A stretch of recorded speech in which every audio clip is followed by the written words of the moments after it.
High friends, LBW web சீரிஸோட episode 59 and 60 தான் இந்த வீடியோவில் பார்க்க போகிறோம். ஃபர்ஸ்ட் சீனில் பத்மா ஏதோ நட்ராஜ் கிட்ட போயிட்டு பேசுவாங்க. அப்படியே சீக்கிரட்டாக காமிப்பாங்க. கண்டிப்பாக ஏதாவது பேடாக தான் பேசிட்டு இருப்பாங்க. பேசி முடிக்கிறப்ப நீ எவ்வளோ வேல்யூபிளான பிளேயர்னு எனக்கு தெரியும், அதனால தான் இதை சொல்கிறேன் அப்படின்னு சொல்லி நட்ராஜ் சொல்வார்.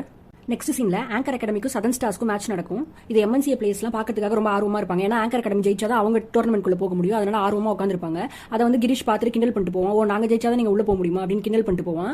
அதே மாதிரி நாங்க பெஞ்ச் பிளேயர்ஸ் வச்சு தான் ஆட போறோம், நாங்களாம் ஆடவே போறது இல்லை அப்படின்னு நக்கலா சொல்லிட்டு அங்க பார்த்தா பெஞ்ச் பிளேயர்ஸே செமையா அடிச்சிட்டு இருப்பாங்க. ஆனா 14 ஓவர்ஸ்ல முடிக்க வேண்டிய மேட்சை வேணும்னே இவன் ட்ரிங்க்ஸ் பிரேக்ல வந்து சொல்லி விடுவான். அதனால 19 ஓவர்ஸ் வரையும் இழுத்துட்டு போய் அந்த மேட்ச் முடிச்சிருப்பாங்க. நெக்ஸ்ட் சீன்ல மாத்தேன் வந்துட்டு இருக்கும்போது ஒருத்தர் போயிட்டு மாத்தேன் கிட்ட பேசுவாரு. நீ தானே மாத்தேன் அப்படின்னு கேட்டு, நீ செமையா அடிக்கிற, ஆனா கஷ்டப்படுற பேக்ரவுண்ட்ல இருந்து வந்திருக்க, உனக்கு ப்ராப்பர் சப்போர்ட் இருக்காதுன்னு நினைக்கிறாங்க MNCA அகாடமில. சோ ஆங்கர் அகாடமில சேர்ந்து அப்படின்னு சொல்லும்போது, அப்படியா சார், நீங்க உங்களை இன்னைக்கு தான் ஃபர்ஸ்ட் டைம் பாக்குறேன் அப்படின்னு கேட்பான். ஆமான்னு சொன்னதும், இதே அகாடமிக்கு வெளில இருந்தா மூஞ்செல்லாம் அடிச்சு உடச்சிருப்பேன், ஏதோ உள்ள இருக்கிறதுனால விடுறேன், சும்மா பேக்ரவுண்ட் சிம்பத்தி அப்படின்னா சொன்னா பல்ல அடிச்சுட்டு வந்துருவேன் நினைச்சு அப்படின்னு சொல்லிட்டு கண்ணாப்பினான்னு திட்டிட்டு நேரா கிரீஷ் கிட்ட போவான். அவன்கிட்ட போயிட்டு திட்டுவான். அவன் உனக்குலாம் அவ்வளவு ஒருத்தே இல்ல, யாரா உனக்கு கூப்பிட்டது அப்படின்னு கேட்கும்போது, உங்க அகாடமில இருந்தாண்டா வந்து என் காலில் விடுறீங்க அப்படின்னு சொல்லிட்டு அவனை திட்டிட்டு இருப்பான். அவன் உடனே அஷிஷுவல் இவனோட பேக்ரவுண்ட் பத்தி சொல்லி திட்ட ஆரம்பிச்சிருவானுங்க. நெக்ஸ்ட் சீன்ல கேர்ள்ஸ் டீம்லாம் ட்ரெஸ்ஸிங் ரூம்ல உட்காந்துருப்பாங்க. அப்ப பத்மா வந்து ரங்கன் கிட்ட சாரி கேட்டு, நான் லாஸ்ட் மேட்ச் ஆடலாமா அப்படின்னு சொல்லிட்டு கேட்கறாங்க. அவங்களும் ஓகே சொல்லிடுவாங்க. இப்ப அடுத்த மேட்ச்ல வள்ளியும் லாராவும் ஓபன் பண்ணுவாங்க. எப்பயும் போல லாரா அவுட் ஆனதும் பத்மா வராங்க. அது வரையும் நல்லா போயிட்டு இருந்த மேட்ச். பத்மா வந்ததுமே ரொம்ப டிஃபென்சிவ் மோட் போயிட்டு ரொம்ப ஸ்கோர்ஸ் வந்து ரொம்ப கம்மியாயிடும். கொஞ்ச நேரத்துல பார்த்தா வள்ளி அவுட் ஆயிடுவாங்க. அடுத்து தியோ வரும்போது ரன்னுக்கு கூப்பிட்டே இருப்பாங்க தியோ, ஆனா வந்து பத்மா வேணா அப்படின்னு நின்னுட்டே இருப்பாங்க. திடீர்னு ரன்னு கூப்பிட்டு பார்த்தா தியோ ரன் அவுட் ஆகிடுவாங்க. அடுத்து கல்யாணி வருவாங்க, கல்யாணியும் ரன் அவுட் ஆயிடுவாங்க. அடுத்து தங்கம் வருவா, தங்கம்க்கு வந்து ஸ்டார்டிங்ல கொஞ்சம் கெஸ் பண்ணிடுவா. உடனே ரன்னுக்கு கூப்பிடும்போது இல்ல பரவாயில்ல நானே பாத்துக்கிறேன் அப்படின்னு சொல்லிட்டு செம்மையா அடிச்சிட்டு இருப்பா. பார்த்தா 12 பால்ஸ்ல 26 ரன்ஸ் அடிச்சிருப்பா. அதே பத்மா வந்து 82 பால்ஸ் ஃபேஸ் பண்ணி 40 ரன்ஸ் தான் அடிச்சிருப்பா.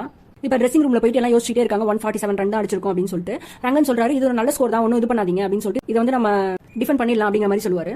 சரி, பவர் பிளே செமையா போடலாம் அப்படிங்கிற மாதிரி எல்லாம் பிளானும் பண்ணிட்டு உள்ள போவாங்க. பார்த்தா பத்மா ஃபுல்லா மிஸ்ஃபீல்டா இருக்கும். 2 கேட்சை மிஸ் பண்ணிருப்பாங்க, வேணும்னே ஓவர் த்ரோ பண்ணிருப்பாங்க, இந்த மாதிரி நிறைய பண்ணிருப்பாங்க. இப்ப மேட்ச் தோத்துருவாங்க. இந்த மேட்ச் திருப்பி ட்ரெஸ்ஸிங் ரூமுக்கு வந்ததும் லாரா பத்மா திட்ட ஆரம்பிச்சிருவாங்க. உங்களால தான் மேட்ச் தோத்தோம் அப்படின்னு சொல்லி திட்ட ஆரம்பிச்சிருவாங்க. கல்யாணி தங்கம் எல்லாருமே திட்டுவாங்க. அப்ப கரெக்டா ரங்கன் உள்ள வருவாரு. உள்ள வந்து இது மாதிரி ஏதாவது தோத்தா ஃபர்ஸ்ட் ஜெயிச்சா மட்டும் நீங்க தான் அப்படின்னு சொல்லிக்கிறீங்க, உங்களால தான் அப்படின்னு சொல்லிக்கிறீங்க, தோத்தா உடனே மத்த பிளேயர் மேல பழி போடுறீங்க, இந்த மாதிரி எப்பயுமே பண்ணாதீங்க, எப்பயுமே இது ஒரு டீம் எஃபர்ட்டா இருக்கணும் அப்படின்னு சொல்லிட்டு லாராவை சாரி கேட்க சொல்லுவார் பத்மா கிட்ட. கேட்டதும் அப்புறம் திருப்பி வரும் பத்மா கிட்ட, இட்ஸ் ஓகே பத்மா, ஒன்னும் பிரச்சனை இல்லை அப்படிங்கிற மாதிரி சொல்லிட்டு கிளம்புவாரு. இதோட இந்த எபிசோட் முடிஞ்சிடும். நெக்ஸ்ட் எபிசோட ஃபர்ஸ்ட் சீன்லயே MNCA பாய்ஸ் பத்தி கொஞ்சம் பேர் பேசிட்டு நிப்பாங்க. பாய்ஸ் வந்து ஃபர்ஸ்ட் 3 மேட்சுமே தோத்தாங்க, அதுக்கப்புறம் எல்லா மேட்சுமே வின் பண்ணிருக்காங்க, இதுக்கு நட்ராஜ் சார் தான் காரணம் அப்படின்னு சொல்லிட்டு எல்லாம் சொல்லிக்கிறாங்க அப்படிங்கிற மாதிரி பேசுவாங்க. பாய்ஸ் யாருமே இப்ப அவரோட பேச்சை கேட்கறதே இல்லையா, அதனால தான் வின் பண்ணிட்டு இருக்காங்க அப்படின்னு சொல்லிட்டு இவரை கிண்டல் பண்ணி பேசிட்டு இருப்பாங்க. இவர் ரொம்ப எக்ஸ்பயர் ஆயிட்டாரு அப்படிலாம் கிண்டல் பண்ணி பேசிட்டு இருப்பாங்க. இது அவருக்கு சம கடுப்பாயிரும். நேரா வந்து பசங்க கிட்ட தான் அந்த டென்ஷனை காம்பாரு. வந்து எல்லாரையும் கத்திட்டு மாத்தியன் கிட்ட சொல்லுவாரு, நீ பவுலிங்ல வந்து இந்த சேஞ்சஸ் பண்ணு, சூர்யாக்கு பதிலா அஜய போட சொல்லு பவர் பிளேல அப்படின்னு சொல்லும்போது அவன் சொல்லுவான், சார் பவர் பிளேல வந்து சூர்யா தான் கொஞ்சம் ஸ்ட்ராங்கா இருப்பான், அவனையே போட சொல்லலாம் அப்படிங்கும்போது நான் சொன்ன எந்த பேச்சுமே கேட்க மாட்டியா அப்படின்னு சொல்லிட்டு ரொம்ப கண்ணாப்பினான்னு கத்திட்டு, இதனால தான் உனக்கு கேப்டன்சில இருந்து இறக்குனேன், உனக்கு கொஞ்சம் கூட டிசிப்ளினே கிடையாது, ஓவர் ஆட்டிடியூட், ஒழுங்கா வளர்த்திருந்தா தானே டிசிப்ளினா இருப்ப, உங்க அப்பா ஜெயில கிடக்குறாரு, உங்க அம்மா இப்ப எந்த பார்ல இருக்காங்கன்னு தெரியல, அப்புறம் நீ எப்படி இருப்ப, சும்மா இந்த கிரவுண்டே சுத்தி சுத்தி வந்துட்டு இருக்க அப்படின்னு சொன்னா அவனுக்கு டென்ஷன் ஆயிடும். பட் பதில் எதுவுமே சொல்லாம டக்குன்னு அவரை பார்ப்பான். நான் என்ன பேசிட்டே இருக்கேன், நீ பாட்டுக்கு போற அப்படின்னு சொன்னா அவன் கத்துனதும் டக்குன்னு அடிச்சிருவாரு. அது அங்கேருந்து மேமும் ரங்கனும் பார்த்துட்டு ஓடி வருவாங்க.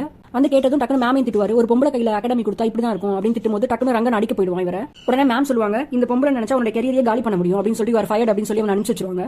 இப்ப பாய்ஸ் டீமுக்கு கோச் இல்லாதனால ரங்கன் நான் இன்னைக்கு ஒரு நாள் கோச்சா இருக்கேன் அப்படின்னு சொல்லிட்டு இருப்பாரு. உங்க பிளான் படியா ஆடுங்க அப்படின்னு சொல்லியிருப்பாரு. பார்த்தா இவங்க அவுட் ஆக்கிட்டு தான் இருப்பாங்க. ஆனா அந்த ஆப்போசிட் டீமோட ரன் ரேட் வந்து அஃபெக்ட் ஆயிருக்காது. டோட்டலா 172 ரன் அடிச்சிருப்பாங்க. அதனால இப்ப பாய்ஸ்லாம் வந்து ட்ரெஸ்ஸிங் ரூம்ல ரொம்ப சோகமா இருக்காங்க. ஏன்னா இவங்க ரொம்ப ரன் ரேட்ல வேற வின் பண்ணா மட்டும் தான் டோர்னமெண்ட்டுக்கு குவாலிஃபை ஆக முடியும். அப்ப ரங்கன் வந்து இது ஒரு பெரிய விஷயமே இல்ல, ஏன்டா இப்ப இதுக்கு சோகமா இருக்கீங்க, கண்டிப்பா உங்களால வின் பண்ண முடியும், 20 ஓவர் மேட்சா 14 ஓவர்ஸ் நினைச்சிட்டு ஆடுங்க, 14 ஓவர்ஸ்ல மேட்ச் முடியும் அப்படின்லாம் சொல்லி 30 பவுண்டரிஸ் அடிக்க பாருங்க, கண்டிப்பா உங்களால வின் பண்ண முடியும் அப்படிலாம் மோட்டிவேட் பண்ணி அனுப்பிச்சு வைப்பாரு. இப்ப நல்லா அடிச்சிட்டு இருப்பாங்க. இப்ப மணி வந்து ரொம்ப நர்வஸா இருப்பான். உடனே சொல்லிட்டு இருப்பாரு, நீ நினைக்கிறத விட நீ ரொம்ப நல்ல பிளேயர், சோ இன்னைக்கு கொஞ்சம் ரெஸ்பான்சிபிளா நல்லாவே விளையாடு, பயப்படாத அப்படிலாம் சொல்லி அவன் அனுப்பிச்சு வைப்பாரு. பார்த்தா மணி செமையா அடிச்சிட்டு இருப்பான். மணி செமையா அடிக்கும் போது ஆப்போசிட் டீம்ல வந்து அபி இருக்காங்கல்ல ஆங்கர் அகாடமில, அவளும் ரொம்ப வந்து ஹாப்பி ஆயிட்டு இருப்பா. பார்த்தா வேணும்னே தங்கம் என்ன பண்ணுவாங்க, வெல் பிளேட் மணி அப்படின்னு சொல்லிட்டு அபியை பார்த்துக்கிட்டே இந்த பக்கம் பார்த்துக்கிட்டே திருப்பி திருப்பி கத்திட்டே இருப்பா. இப்ப இந்த மேட்சை இவங்க நினைச்ச மாதிரி 14 ஓவர்ஸ்ல வின் பண்ணிருப்பாங்க. இப்ப எல்லாருக்கும் பிரைஸ் கொடுப்பாங்க. பிளேயர் ஆஃப் த டோர்னமெண்ட் வந்து பாய்ஸ்ல கிரீஷ்க்கு கொடுத்துப்பாங்க ஆங்கர் அகாடமில, கேர்ள்ஸ்க்கு வந்து தங்கம் கொடுப்பாங்க. சோ எல்லாருமே ரொம்ப ஹாப்பியா இருப்பாங்க. அவங்களோட அம்மா அப்பாலாம் வந்திருப்பாங்க, அவங்களும் ரொம்ப ஹாப்பியா இருப்பாங்க.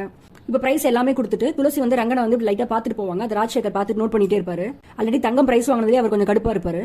இப்ப தங்கம் பிரைஸ் வாங்க நினைச்சு மணி ரொம்ப எக்ஸைட்டடா இருக்கான். தங்கம் உடனே கப்பை வந்து மணி கிட்ட கொடுத்துட்டு ரொம்ப ஹாப்பியாகி அவனை ஹக் பண்ணுவாங்க. இதோட இந்த எபிசோட் முடிஞ்சிடும். இதோட நெக்ஸ்ட் எபிசோட்ஸ்லாம் அடுத்த வீக் பார்க்கலாம். நீங்க பார்த்துட்டு இருக்கிறதுலே உங்களோட ஃபேவரட்டான வெப் சீரிஸ் என்னன்னு சொல்லிட்டு கமெண்ட்ல சொல்லுங்க. தேங்க்யூ.